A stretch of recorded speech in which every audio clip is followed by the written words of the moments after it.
자, 이 시편을 좀 볼 때 우선 1절과 6절 말씀 한번 보세요. 다윗의 기도인데 전체 시 가운데 시잖아요. 시기 때문에 순서대로 배열되어 있지 않는 경우도 있다 그 말입니다. 자, 1절에 보면 뭐라고 해요? 내 의의 하나님이여 내가 부를 때에 응답하소서. 누가 봐도 기도죠. 곤란 중에 나를 너그럽게 하셨사오니 내게 은혜를 베푸사 나의 기도를 들으소서. 다윗의 기도입니다. 1절은. 자, 또 다윗의 기도가 어디 나오면 6절 보세요. 6절. 여러 사람의 말이 우리에게 선을 보일 자 누구냐 하오니 사람들이 그렇게 얘기한다는 거예요. 자, 그런 중상모략 비방에 다윗이 어떻게 기도합니까? 여호와여 주의 얼굴을 들어 우리에게 비추소서. 그러니까 1절과 6절이 다윗의 기도라고 보시면 될 것 같아요. 그러면 2절에서 5절까지 내용은 뭐냐? 다윗을요 대적하는 사람들이 있었습니다. 자, 4장 2절 맨 앞에 보면 뭐라고 얘기해요? 인생들아 이렇게 나오죠. 인생들아. 이 사람들이 다윗을 어떻게 해요? 대적했습니다. 그들을 향해서 꾸짖는 내용이 2절부터 5절까지 내용이라는 얘기예요. 그러고 나서 그가 하나님 앞에 아뢰고 다윗이 하나님 앞에 아뢰고 나서 이들을 꾸짖고 나서 하나님 앞에 아뢰고 났을 때 7절과 8절은 뭐냐? 다윗이 그런 믿음의 태도를 견지했을 때 하나님께서 응답하시는 것이 7절과 8절이라는 얘기입니다. 자, 1절부터 봅니다. 다윗이 뭐라고 기도했어요? 1절 다시 보면 내 의의 하나님이여 내가 부를 때에 응답하소서. 이게 기도의 한 문장이고요. 개역 개정에는 곤란 중에 나를 너그럽게 하셨사오니 이 표현이 있는데 이거를 여러분 어떻게 바꾸시냐면 내 의의 하나님이여 내가 부를 때 응답하소서라고 하는 이 기도문 하나, 그 다음에 곤란 중에 나를 너그럽게 하옵소서. 자기가 지금 곤란 중에 있다는 거예요. 주님 나를 너그럽게 하옵소서. 그 다음에 1절 뒤에 보면 뭐라고 얘기합니까? 내게 은혜를 베푸사 나의 기도를 들으소서. 세 가지 기도가 이어져 있다고 보시면 될 것 같아요. 자, 다윗이 1절 중간에 보면 곤란 중에 나를 너그럽게 해달라고 기도해요. 예? 곤란 중에 빠져있는 다윗에 대한 다윗의 기도에 대한 하나님의 응답이 7절과 8절인데 어떤 응답을 주셨냐면 7절 보세요. 7절에 주께서 내 마음에 두신 뭐는? 기쁨을 주셨다는 기쁨을. 8절에 보면 내가 어떻게 누워요? 평안히 눕고 자기도 하느니. 그러니까 평안히 누워 잘 수 있는 안전함, 기쁨과 평안히 누워 잘 수 있는 안전함, 이 두 가지를 다윗이요 믿음 안에서 견지하고 하나님 앞에 기도했더니 하나님께서 이 두 가지를 기도 응답으로 받았다 그 말입니다. 그러면서 2절에서 5절 아까 인생들아 라고 얘기하면서 다윗이 자기를 대적하는 자들을 꾸짖고 충고하는 내용인데, 여러분 이 시편이 그럼 도대체 다윗이 썼다고 하는데 어떤 상황 속에서 이 글이 쓰여졌는가 말하고 있지 않습니다. 압살롬을 두고 하는 얘기다, 사울을 두고 하는 얘기다, 뭐 이런저런 얘기하는데 분명하게 여러분 우리가 그건 확실히 알 수 없다고 말입니다. 그러나 우리가 정리할 수 있는 것은 뭐냐면 다윗이 지금 어떤 상황 가운데 있었냐면 1절 다시 봐요. 1절 중간에 뭐라고 얘기합니까? 곤란 중에 나를 너그럽게 해달라고 기도하잖아요. 곤란 중에 있었다는 얘기입니다. 우리가 곤란하다 이런 표현 많이 하잖아요. 이 곤란이라고 하는 말이 히브리 원어로 얘기하면 비탄에 빠져 있었다라고 하는 그런 뜻이에요. 슬플 비자, 탄식 탄자잖아요. 그러면 가슴 속에서 저려오는 고통당하고 신음소리를 내는 아주 어려운 궁지 가운데 다윗이 몰려 있었다는 얘기입니다. 그러니 남에게 말할 수도 없었고 혼자 끙끙거리면서 앓고 있었고 잠을 자지 못하고 괴로워하는 이런 심적인 갈등과 고통을 겪을 때 다윗이 그런 상황 속에서 이 시편 말씀을 기록했다고 보시면 될 것 같아요. 자, 그러면 이 곤란, 이 비통함의 성격이 도대체 뭘까? 우리가 말씀 전체를 읽어나가 보면 대충 추측을 할 수 있습니다. 어떤 어려움인가? 가족 중에 누가 죽었는가? 아니면 누구하고 이별했는가? 아니면 몸에 병이 들었는가? 아니면 말한 것처럼 사울이나 압살롬 때문에 일어난 여러 가지 어떤 갈등과 분쟁인가? 우리가 이런 거 정리해 볼 수 있어요. 그런데 2절 한번 보세요. 다시 보면 2절 인생들아 그러면서 인생들아 이렇게 했는데 이 인생들은요 그저 막연히 사는 피부라고 하잖아요. 막연히 사는 사람들을 이야기하지 않아요. 어떤 사람들이냐면 힘이 있는 사람들입니다. 좀 높은 자리에 앉아 있는 사람들, 영향력을 행사할 수 있는 사람들을 인생들아라고 해요. 그러니까 뭔가 권력을 쥐고 있는 그런 존재를 말하겠죠. 그들에 대해서 다윗이 뭐라고 얘기합니까? 2절 보면 인생들아, 그렇게 높은 채 하는 너희들아, 어느 때까지 나의 영광을 받고 욕되게 하려느냐 이렇게 얘기합니다. 어느 때까지 내 명예와 내 이름을 깎아내리겠느냐? 얼마나 언제까지 나를 모욕하고 나의 이름을 깎아내리고 내 명성을 짓밟겠느냐? 이런 여러분 다윗이 호소를 하고 있다고 말입니다. 그러면서 또 뭐라고 얘기해요? 2절 다시 봐요. 뭐라고 얘기합니까? 헛된 일을 좋아하고 라는 표현이잖아. 너희들 헛된 일을 좋아하겠느냐? 나를 향해서. 여러분 이 헛된 일을 좋아하겠느냐라는 말은 빈말이라는 뜻이 있어요. 그러니까 믿을 수도 없는, 밑도 끝도 없는 거짓 말들을 만들어내는 거예요. 요즘 흔히 가짜 뉴스라 그러잖아요. 진실도 거짓으로 만들고 거짓도 진실로 만들 수 있는 겁니다. 그럼 누구에게 그렇게 한다는 얘기예요? 다윗에게 대해서 그들이 이런 터무니없는 거짓말들을 일삼고 있다고 말입니다. 자, 그래놓고 또 뭐라고 얘기해요? 2절 끝에 보면 헛된 일 좋아하고 그 다음에 거짓을 구하려는가? 언제까지 거짓을 구하겠는가? 근거도 없는 말, 새빨간 거짓말을 다윗을 향해서 언제까지 떠들고 다니겠느냐? 이렇게 다윗이 항변하고 있다고 말입니다. 자, 2절 정리해요. 이 인생들은 누구라고 얘기했습니까? 문 열고 나가면 그냥 보이는 사람들이 아니라 그랬어요. 힘을 갖고 있는 사람들이라 그랬어요. 지체가 있는 사람들이 다윗을 어떻게 합니까? 지금 이 사람이 몰려 있으니까 매장시키기 위해서 쓸데없는 말, 빈말, 거짓말을 퍼뜨리면서 다윗의 명성을 땅에 짓밟는 일을 이들이 하고 있었다는 것을 우리가 말씀을 통해서 짐작해 볼 수 있다고 말입니다. 자, 그 다음 3절 보세요. 여호와께서 자기를 위하여 경건한 자를 택하신 줄 너희가 알지어다. 내가 부를 때 여호와께서 들으시리로다. 항변하는 거예요. 야, 너희들 딴에는 그렇게 될 것 같지? 너희들이 나를 헐뜯고 매장시키려고 아무리 애를 써도 그거 분명히 알아라. 하나님께서는 자기를 위해서 그 경건한 자, 믿음 있는 자를 택하시고 그 경건한 자의 기도를 들으시는 것을 너희들 알아야 된다. 그럼 이 경건한 자는 여러분 누구겠어요? 다윗 자신을 가리키는 거죠. 예? 그러므로 다윗은 자기를 일컬어서 경건한 자, 하나님이 택한 자라고 오늘 말씀에 이야기해요. 너희가 나를 아무리 헐뜯고 나를 매장하려고 하고 내 목숨을 끊으려고 하지만 그거 분명히 알아. 하나님이 나를 택하셨고 그 하나님은 나를 사랑하시는 분이시오. 그러므로 반드시 내 기도 들어주신다 하는 것을 너희들이 명심하는 게 좋을 걸 얘기하는 거예요. 4절 보세요. 참 이 인간들이 악하잖아요. 예? 부끄러움이 없어요. 자, 그럼 그들에게 뭐라고 얘기합니까? 너희는 떨며 범죄하지 말지어다. 자리에 누워 심중에 말하고 잠잠할지어다.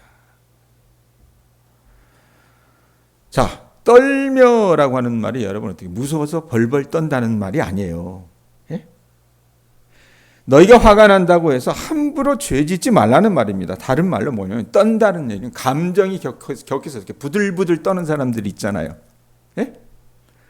감정이 격하다고 함부로 입 열지 말라는 얘기입니다. 화가 치민다고 해서 함부로 입을 열어서 주변 사람들에게 죄짓지 말라는 거예요. 오히려 화가 나더라도 말씀에 있는 것처럼 뭐라고 얘기합니까? 자리에 누워 심중에 말하고 잠잠할지어다. 가만히 자리에 누워서 내 마음으로만 말하고 그것을 다른 사람에게 큰 소리로 떠들지 말라는 겁니다. 그것이 오히려 너희를 위해서 바람직하다라고 말씀합니다. 그렇게 충고하는 거죠. 그 다음에 이들에게 뭐라고 경고합니까? 5절 보세요. 어떤 제사를 드리래요? 의의 제사를 드리고 여호와를 의지할지어다. 왜 의의 제사를 드리라 그러겠어요? 여러분 1절 다시 봐요. 1절 보면 다윗이 하나님을 어떻게 불러요? 네? 어떤 하나님? 의의 하나님이라고 불러요. 의의 하나님. 그 의의 하나님 앞에 드리는 제사가 뭐예요? 의의 제사라 그 말입니다. 그 의로우신 분은 여러분 어떻게 합니까? 무엇이 옳고 그른지 시시비비를 가려줄 수 있는 의로우신 존재는 누구예요? 하나님 한 분밖에 없다고 말입니다. 왜? 사람들이 말로 진실도 거짓으로 만들고 거짓도 진실로 만들어 버리기 때문에 다윗은 하나님 앞에 호소하고 있는 거라고 말입니다. 그러므로 중상모략당하고 여러 가지 좋지 못한 거짓말 때문에 어려움을 만약에 겪는다면, 여러분 만약에 우리가 그런 상황 가운데 놓인다면 우리 누구를 찾아야 합니까?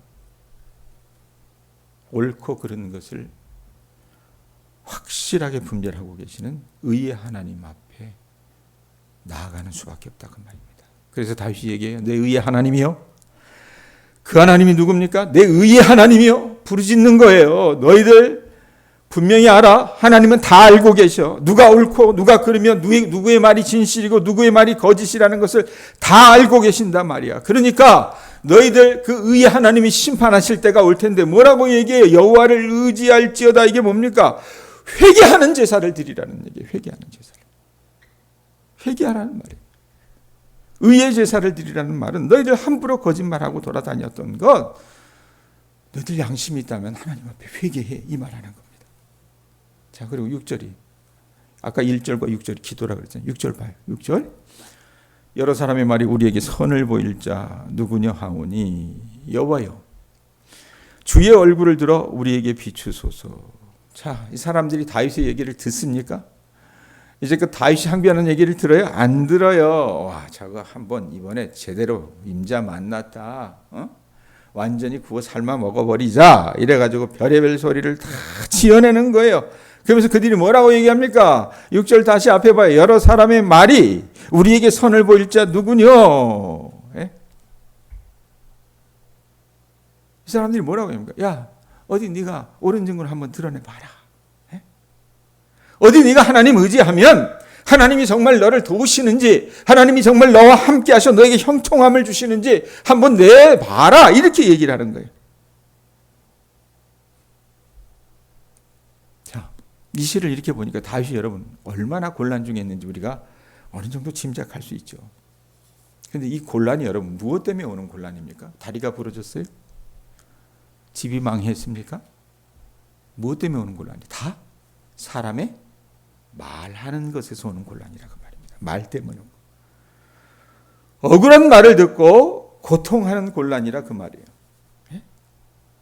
여러분 우리가 살아가면서 애매한 말을 듣는 것만큼 괴로운 것이 없습니다. 모함을 당하는 것만큼 괴로운 게 없어요. 나는 그렇게 얘기하지 않았는데 어떻게 사람들이 말을 꾸며냅니다. 요즘 말로 하면 가짜 뉴스에 여러분 어떻게 해요? 우리가 휘말리는 것처럼 고통스러운 일이 없습니다. 연예인들은 그래서 어떻게 합니까? 자살을 하기도 합니다. 자, 이런 상황이에요.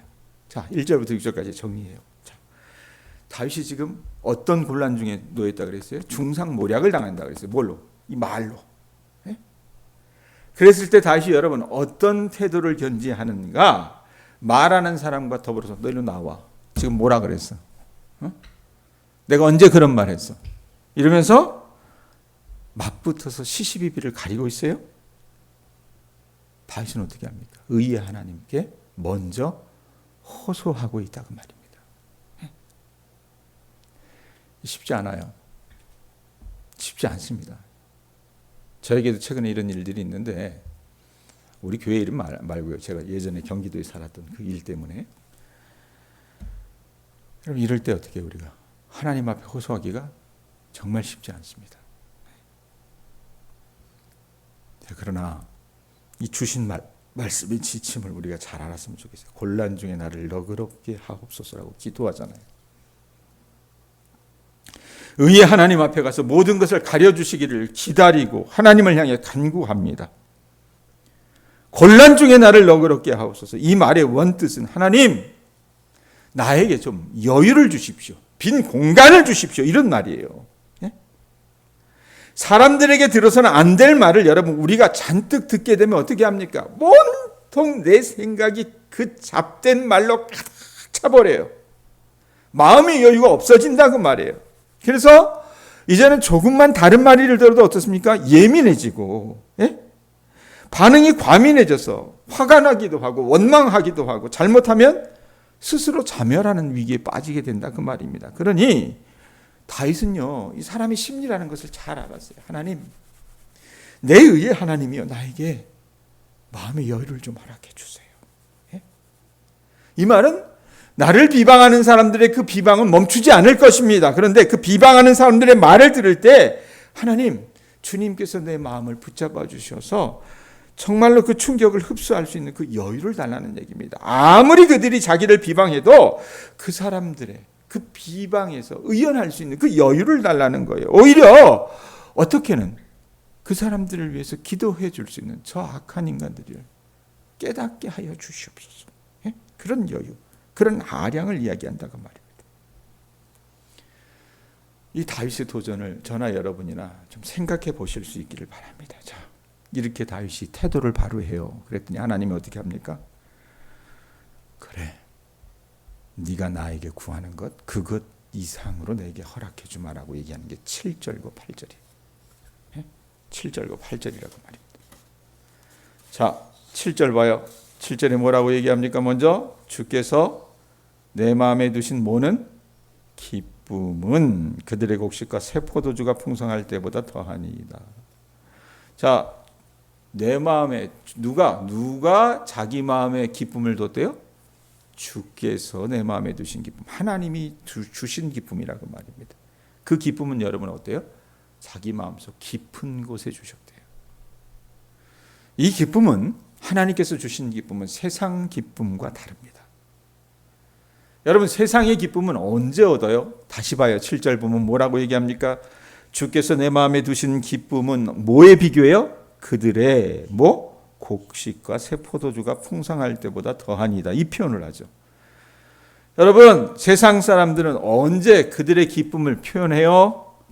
포도주와 곡식이 많아가지고 우리로 얘기하면 뭐예요? 통장에 잔고가 많아가지고 농사가 막 잘 돼가지고 정말로 그거 보면 어떻게 넘치는 그 기쁨이라 그 말입니다. 자, 돈 잘 벌고 사업 잘 돼서 얼굴이 편안하고 환한 그것은 어떤 면에는 지금 7절 뒷부분이 말하는 그 기쁨이에요. 세상 사람들이 말하는 기쁨이라 그 말입니다. 그러나 하나님께서 주시는 기쁨은요 그것 이상이라 그 말입니다. 남이 막 욕하고 거짓말로 중상모략을 하는데 누가 기뻐할 수 있어요? 그런데 이상하게도 여러분 그 마음속에 뭐가 있어요?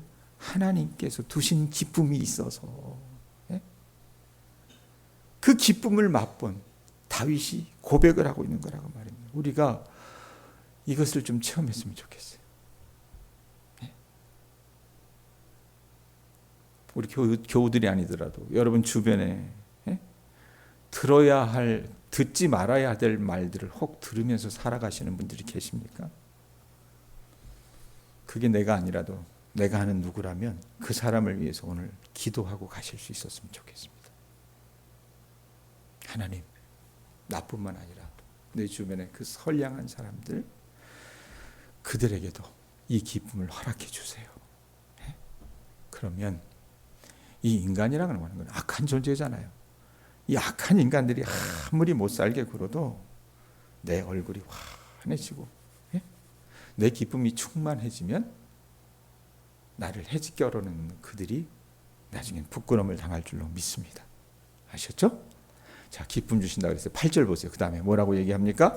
8절에 내가 평안히 눕고 자기도 하리니 나를 안전히 살게 하시니는 오직 누구래요? 여호와이시니이다. 평안을 주신대. 그 평안을 누가 주세요? 오직 여호와이시니이다 라고 얘기합니다. 여러분 살아가시면서 우리에게 중요한 것은요 사람들이 날 보고 뭐라고 하는 것이 아니라고요. 인간은 여러분 입이 열려 있으면 항상 날 보고 뭐라 그래요. 그게 중요한 게 아니라 하나님이 날 보고 무엇이라 말씀하시는가가 더 중요합니다. 하나님이 날 보고 무엇이라고 하느냐가 중요한 거지 사람들이 날 보고 이 말 저 말 하는 게 여러분 중요한 게 아니라 그 말입니다. 그러므로 우리의 의의 하나님과 우리 교우들의 관계가 깨트려지지 않도록 신앙생활 잘 하시면 어떤 말의 화살이 우리를 향해 날아와도 우리는 여러분 넉넉히 이기면서 기쁨과 평안한 가운데 살아갈 수 있는 줄로 믿습니다. 그런 기쁨과 그런 평안을 누리며 살아나가는 주의 자녀들 되실 수 있기를 바랍니다. 기도하겠습니다.